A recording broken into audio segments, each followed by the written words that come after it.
Comment penser le temps dans cette crise Covid? Hem, alors je vais peut-être commencer par la citation d'un sociologue, comment dire? Qui est très inspirant pour le moment, c'est Hartmut Rosa, qui a parlé la l'accélération, le temps suspendu. Enfin, c'est un sociologue qui a beaucoup travaillé sur la question du temps et il dit: «L'une des manières d'examiner la structure et la qualité de nos vies est de se concentrer sur les motifs temporels». Hein, donc là aussi, une manière finalement de comprendre ce qui fait nos vies en examinant le temps, ça permet finalement de donner un autre angle. Et c'est vrai que quand on se penche sur les temporalités vécues du Covid-19, donc on va fêter bientôt l'anniversaire, je ne sais pas si évidemment c'est une fête, hein, c'est certainement pas une fête, mais ça nous permet quand même de nous pencher sur ces temporalités multiples que nous avons vécues, que nous sommes toujours en train de vivre durant cette crise. Alors je dirais que d'une part, il y a différents types de temporalités. Il y a les temporalités sociales, et donc on voit qu'on est dans des restrictions de rencontres, des mises à l'épreuve, des formes de sociabilité, des modes de communication. Donc tout, euh, nos temporalités sociales ne sont pas forcément mises à l'arrêt parce voilà, ce deuxième confinement on est sans doute un peu moins confinés, même si on est toujours dans des restrictions.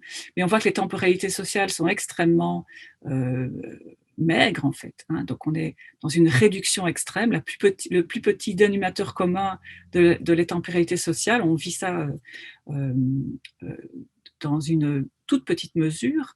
Les temporalités quotidiennes sont aussi bouleversées. On voit qu'il y a des inégalités dans la gestion du rapport au temps, dans son travail. Hein, si comment dire, les membres du couple sont tous les deux en télétravail, et on a vu ça très fort euh, durant le premier confinement.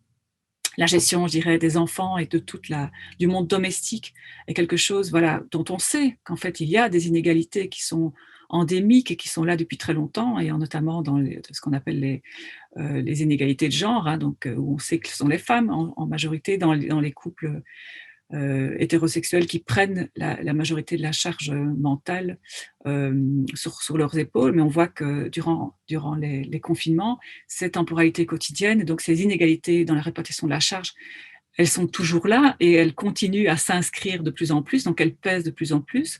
À cela, il faut rajouter un recours massif au numérique, hein, et d'ailleurs, vous voyez que voilà, vous m'écoutez à travers une plateforme numérique et j'ai enregistré cette interview à travers aussi des médias numériques. Donc, le numérique, ce n'est pas quelque chose qui ne fait rien. Enfin, je veux dire, pas parce que c'est du virtuel que ça n'a pas d'impact. Ça, c'est quelque chose de très important à comprendre. Le numérique, ça a en fait malgré son aspect rituel, ça a une matérialité très très forte, ça a un poids très fort, hein. C'est un poids très particulier, mais dont aussi on doit prendre la charge.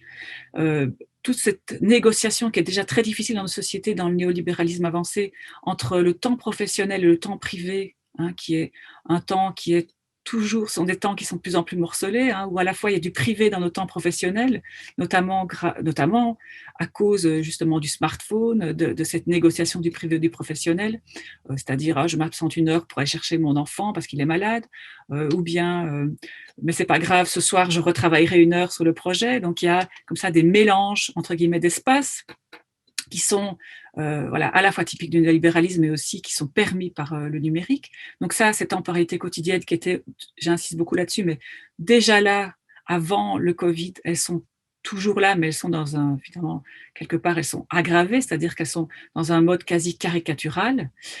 Alors, troisième temporalité, cette temporalité numérique dont je viens juste de parler, on est passé quand même massivement euh, du présentiel. D'ailleurs, ce présentiel est un néologisme, hein, qui est assez intéressant puisqu'il se construit en rapport avec le distanciel. Donc, le distanciel comme mode d'être, hein, une présence à distance, hein, c'est ça le distanciel. C'est finalement pouvoir être à distance alors que normalement nous sommes entre guillemets en réalité. Donc le présentiel existentiel, deux néologismes qui racontent très bien, si vous voulez, quelque chose de cette temporalité numérique, hein, temporalité fragmentée, temporalité aussi qu'on dit invasive, voire pervasive, c'est-à-dire qu'elles sont de manière permanente sur un mode invasif. hein.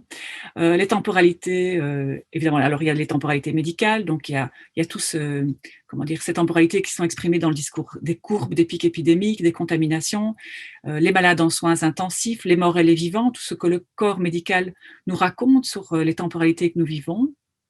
À cela, il faut ajouter les temporalités politiques, hein. Les temporalités politiques, c'est un discours, si vous voulez, qui parle de risque, de gestion de population, de retour à la normale avec tous les guillemets qu'on peut y mettre, avec ces idées d'arbitrer en faveur de la vie au détriment de l'économie, la question de l'ouverture, la question de la fermeture, de l'essentiel, du non-essentiel. Ça, ce sont les temporalités que le politique, si vous voulez, met en scène et essaye de, voilà, de gérer tant bien que mal. Et enfin, surtout, nous sommes face à une temporalité complètement inédite, et c'est peut-être ça l'inouï de cette crise, hein.